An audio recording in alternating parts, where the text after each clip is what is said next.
Salut tout le monde. Aujourd'hui, on est le jour après mon retour à la kératine. Dans mon vidéo précédente, ce que j'avais fait, c'est que je me préparais pour aller au rendez-vous pour faire un traitement à la kératine. Je suis allée à la kératine, je vous ai montré les résultats. J'ai voulu attendre, il fallait attendre 3 jours pour ensuite retourner chez le coiffeur. Et voilà, alors le coiffeur, ce qu'il a fait 3 jours après, c'est qu'il a lavé les cheveux avec un revitalisant et un shampoing pour le complexe kératine, vraiment spécialisé pour ça. Et ce ne sont que ces produits-là à peu près que je dois mettre dans mes cheveux. C'est ça, je suis sortie du salon, j'ai dormi la nuit dernière et voilà le résultat. Ce côté est un peu plus gonflé que ce côté-ci. On dirait que j'ai dormi sur ce côté-là et que ça a bougé beaucoup. Mais ça me dérange pas plus que ça. Il en a profité pour couper mes cheveux.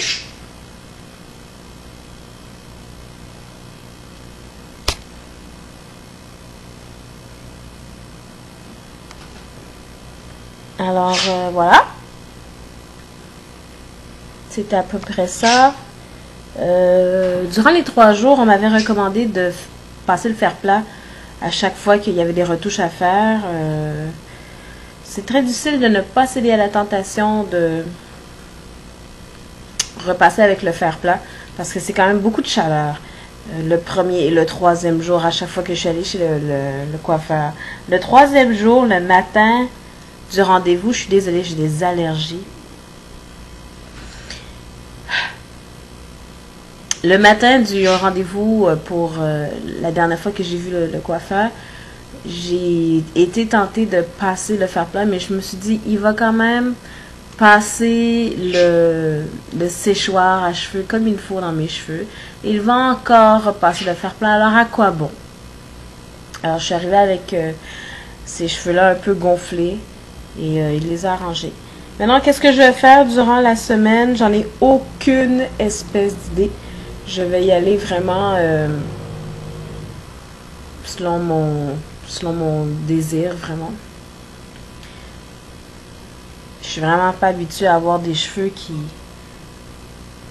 après le fer plat, même après avoir dormi, qui passent aussi facilement dans mes doigts passent facilement à travers les cheveux. C'est assez spécial. Je sais pas si on peut voir le lustre parce que c'est très doux. C'est un peu plus luisant que d'habitude. Mais ce n'est pas une permanente. Et si j'utilise des mauvais produits pour ce produit-là, ben ça va être environ 250 € pour ceux qui sont en Europe, qui vont être partis en fumée. Alors, c'est ça. Vous ferez le changement en argent canadien et c'est ça que ça m'a coûté. Assez terrible. Mais bon, ce sera une fois, puis je pense pas que je vais le refaire. Je dis jamais jamais, mais on verra. C'est tout. Je compte, si je cours, si je m'entraîne et que je m'en vais à mes cours de danse, les attacher. Et éventuellement, je vais les mouiller pour les laver. On va voir aussi qu'est-ce que ça donne. J'aurais pu faire la coiffure. Vous savez ce que je vous avais montré dans la dernière vidéo? La coiffure montée avec le fake ponytail et avec des tonnes et des tonnes de gel. Ça, c'est quelque chose que j'aurais pu faire durant l'été. Mais durant l'été, j'aime pas quand ma tête a chaud. Et voilà. C'est tout.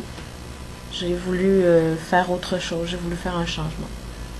Alors voilà, si vous avez des questions, vous pouvez toujours me les poser. J'aimerais beaucoup remercier du fond du cœur les personnes qui se sont abonnées.